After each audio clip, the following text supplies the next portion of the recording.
राजधानी। कोनिक राजा ने आखिर पिताजी की याद को भूलने के लिए अपनी राजधानी अन्यत्र स्थापने की सोची। उन्होंने अपने मतिमान मंत्रीश्वरों ने परिमार्श किया कि राजगृह में रहकर मैं अपने दुख को भूल नहीं पाऊंगा। पिताजी का राज दरबार देखकर मेरा दिल रोता है, इसलिए तुम नई राजधानी के लिए उत्तम भूमि की खोज करो, वहां नया नगर बसाकर राज्य करूंगा। कोनिक राजा के आदेश से वास्तु विशेषज्ञ नया नगर निर्माण के लिए उपयुक्त भूमि खोजने निकले। राजगृह से दूर एक सुरम्य स्थान पर पुत्र पुष्पों से हरा भरा चंपा का एक विशाल वृक्ष था। वह सुगंधित चंपक पुष्पों से पुष्पित था। उस पर बैठा हुआ एक चास पक्षी आराम से सुखपूर्वक खा रहा था। यह देखकर वास्तु विशेषज्ञ ने निर्णय किया कि यह भूमि नगर निर्माण के लिए सर्वश्रेष्ठ एवं उपयुक्त है। जिस प्रकार चास पक्षी को इस पेड़ पर सुखपूर्वक भक्ष्य मिल रहा है, ठीक उसी प्रकार राजा को भी आसानी से राजभंडार में संपत्ति मिलती रहेगी। देशों देश के नृपति आकर कोनिक भूख की आज्ञा मानेंगे। क्रमशः नगरी का निर्माण कार्य शीघ्र संपन्न हुआ। चंपक वृक्ष पर से नगरी को नाम चंपापुरी रखा गया। चंपापुरी के चारों ओर सुंदर कलात्मक अंगूरे से सुशोभित किया था। नगरी में श्रेष्ठियों की हवेली, नगरजनों के आवास गृह, सन्यासियों के रहने के लिए मठ, आश्रम आदि सुंदर पंक्तिबद्ध थे। नगरी में अनेक दीर्घाकार पोली थी। 84 चौक, 4 रस्ते थे। मंदिर, धर्मशालाएं, विश्राम गृह, जलाशय, उद्यान आदि से नगरी की शोभा दर्शनीय थी। बाजार अनगिनत दुकानों एवं हाटों से शोभित था। राजा कोनिक का राजभवन उन्नत, रमणीय और अनुपम था। नई राजधानी चंपापुरी में राजा कोनिक पद्मावती रानी के साथ देव सदृश सुख भोग में आनंद पूर्वक समय व्यतीत कर रहे थे। न्याय नीति पूर्वक राज्य संचालन कर रहे थे। प्रजाजनों को किसी भी प्रकार का कर नहीं चुकाना पड़ता था। प्रजा सर्व प्रकार से सुखी थी। एक बार चरम तीर्थपति प्रभु महावीर चंपापुरी में पधारे थे। उद्यान रक्षक ने चंपा नरेश को यह मंगलकारी संदेश सुनाया। तब चंपा नरेश कोनिक ने प्रसन्न होकर उद्यान रक्षक को 1,08,000 रजत मुद्रा का प्रतिदान दिया। श्रेष्ठ वस्त्रादि से सत्कार करके उसे विसर्जित किया। चंपा नरेश अपनी विशाल चतुरंगी सेना के साथ विविध वाद्यों की मधुर सुरावली के संग तथा प्रिय रानी पद्मावती आदि को साथ लेकर ठाट बाट से प्रभु महावीर का दर्शन करने गए। संवत्सरन के सन्निकट पहुंचते ही राजा कोनिक ने उसे 10 अभिगम का पालन दिया।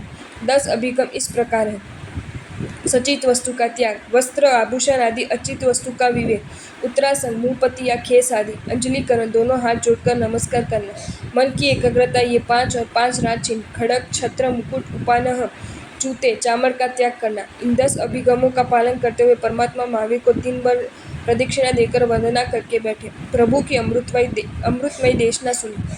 तत्पश्चात कोनिक राजा ने अपने मन के संदेह को मिटाने के लिए प्रभु से पूछा कि प्रभु, मेरे पिता का मेरे प्रति अपार प्रेम वात्सल्य होते हुए भी मैंने उनको इतना दुख क्यों दिया। सर्व प्रभु ने अतीत के भव की घटना का रहस्य खोलते हुए कहा कि हे चंपा नरेश, प्रत्येक घटना कार्य के पीछे कृतकर्म कारण रूप होते हैं। वसंतपुर नाम का नगर एक शत्रु नामक राजा था। उसके पुत्र का नाम सुमंगल था। वह रूपमान, विनयी, सुसंस्कारी, आज्ञाकारी और परोपकारी था। वहाँ के मंत्री पुत्र का नाम सेनक था और कुरूप था। सुमंगल कुमार और मंत्री पुत्र सेनक के बीच घनिष्ठ मित्रता थी, परंतु सुमंगल अपने कुरूप मित्र की हंसी उड़ाकर बहुत आनंद लेता था। एक दिन सुमंगल ने सेनक की इतनी हंसी उड़ाई कि वह अपमान से क्रोधित हो गया। वृद्धावस्था में सेनक वसंतपुर छोड़कर चला गया। जंगल में रहकर कठोर तप करने लगा। समय का चक्र घूमता रहा। सुमंगल भी वसंतपुर का राजा बन गया। उसको समाचार मिला कि सेनक महातपस्वी हो गया, जंगल में निवास करके कठोर तप करता है। सुमंगल राजा रथ लेकर जंगल में तपस्वी सेनक को मिलने गए। वहां जाकर राजा ने तपस्वी से क्षमा मांगी। सेनक को भी लगा कि सुमंगल का स्वभाव सुधर गया। राजा ने उसे मांस खमन का पालना राजभवन में करने को आमंत्रण दिया। सेनक ने भी हाँ की। पालने के दिन तपस्वी सेनक राजभवन में आए, परंतु राजा पालने की बात भूल गए थे। दूसरे किसी को पता नहीं था। सेनक थोड़ी देर राजा की प्रतीक्षा करता हुआ भवन के दरवाजे पर खड़ा रहा। आखिर पालना किए बिना ही वापस लौट गया। अपने स्थान पर जाकर उसने दूसरे मासिक क्षमन का नियम ले लिया। मन में सोचा कि तप का ज्यादा लाभ मिला। राजा को जब सेनक के पालने की बात याद आई तब दिल में दुख हुआ। वह तुरंत नगर के बाहर तपस्वियों के पास गया। अपनी गलती के लिए बार बार माफी मांगी और पालना करने के लिए कहा। सेनक ने कहा, राजन, अब तो मैं न एक मास का और नियम ले लिया है। राजा ने हृदय के भाव से आग्रहपूर्वक कहा कि मासिक क्षमन पूरा होने पर पालना के लिए राजभवन में पधारें। मासिक क्षमन पूरा होने पर पालने के दिन सेनक राजभवन में आए।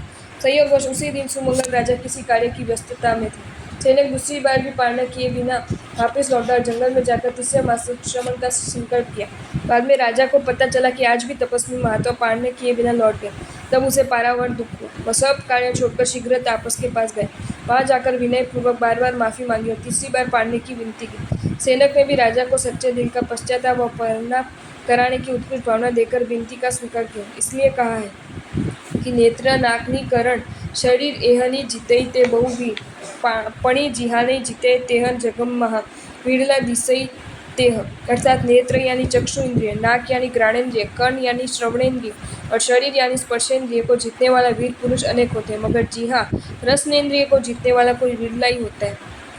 सेनक जब तीसरी बार पाने के दिन राजभवन पहुंचा तब राजा का शरीर अस्वस्थ था। इस कारण से पूरा राज परिवार व्याकुल था। पालने की बात किसी को याद नहीं आई। भोजन का समय बीत गया। बाद में राजा जब स्वस्थ हुआ तब याद आया कि आज तपस्वी महात्मा का पालना था। उसने पूछा पर द्वारपाल ने कहा कि वे आकर वापस चले गए। तब राजा बहुत पश्चाताप करने लगा। दुखी हृदय से वो तपस्वी सेनक के पास गया। उसे देखते ही सेनक आग बबूला होकर कहने लगी, पापी, धिक्कार है तुझे, तू बड़ा कपटी है, ऊपर से मीठा मीठा बोलते हैं, मगर अभी भी मेरा अपमान करना तू भूला नहीं है। तू क्षत्रिय नहीं बल्कि शूद्र है। त्यागी तपस्वियों के साथ भी तू धोखा करना छोड़ता नहीं है। जैसे अग्नि के संग से शीतल जल उष्ण हो जाता है, तेल के मालिश से शरीर में उष्णता पैदा होती है, उसी तरह सुमंगल राजा के कारण सेनक का क्रोध बेकाबू हुआ था। क्रोधावश में सेनक से निदान किया कि अगर मेरी तपस्या का कुछ फल हो तो मैं दूसरे जन्म में उसका बदला लूँ और उसको दुखदायी बनूँ। सेनक यथा समय आयु पूर्ण होने पर वान व्यंतन देव हुआ। कालक्रम से सुमंगल राजा भी आयु पूर्ण होने पर देवगति को प्राप्त हुआ। देव भव का आयुष्य पूर्ण करके वह सैनिक के रूप में उत्पन्न हुआ। सेनक का जीव कौणिक हुआ। पूर्व भव के वैरानुवर के कारण कौणिक पिता सैनिक को दुखदायी हुआ। सर्वज्ञ परमात्मा के मुखारबिंद से पिता पुत्र का पूर्व जन्म का वह विपाक जानकर कौणिक राजा आश्वस्त हुए। भगतपति श्रेणी की मृत्यु के बाद उनका अंतःपुर शोक मग्न रहता था। रानियां बार बार करुण विलाप करती थी, हे प्राणेश्वर, हमको छोड़कर आप कहाँ चले गए? आपके बिना हमारा देह निष्मान जैसा हो गया है। क्या हमारे प्रति आपका प्यार सच्चा नहीं था? सच्चे प्यार में कभी विरह नहीं होता। इंद्र समान आप इस भवन में नहीं हो तो हम सारी रिद्धि सिद्धि सुख उपभोग निस्सार रसाल लगते हैं। शोक में बिलखती झूठती रानियां एक बार प्रभु महावीर के दर्शन करने गई। प्रभु ने उन्हें संसार के वास्तविक स्वरूप को समझाते हुए कहा कि संसार के सभी संबंध इंद्रजाल जैसे, लक्ष्मी समुद्र की लहर जैसी चंचल है, यौवन नदी की बाढ़ की तरह पल में बह जाता है, पेड़ के पीले हुए पत्ते की भांति आयुष्य क्षण में समाप्त हो जाता है। प्रभु महावीर की वैराग्य सबर अमृतमय देशना सुनकर रानियों का शोक दूर हो गया और हृदय कमल खिल उठा। आपको ये वीडियो अच्छा लगा हो तो इसे लाइक करें और शेयर करें और ऐसे ही नए नए वीडियोज देखने के लिए सब्सक्राइब करें हमारी channel Jain facts and stories को।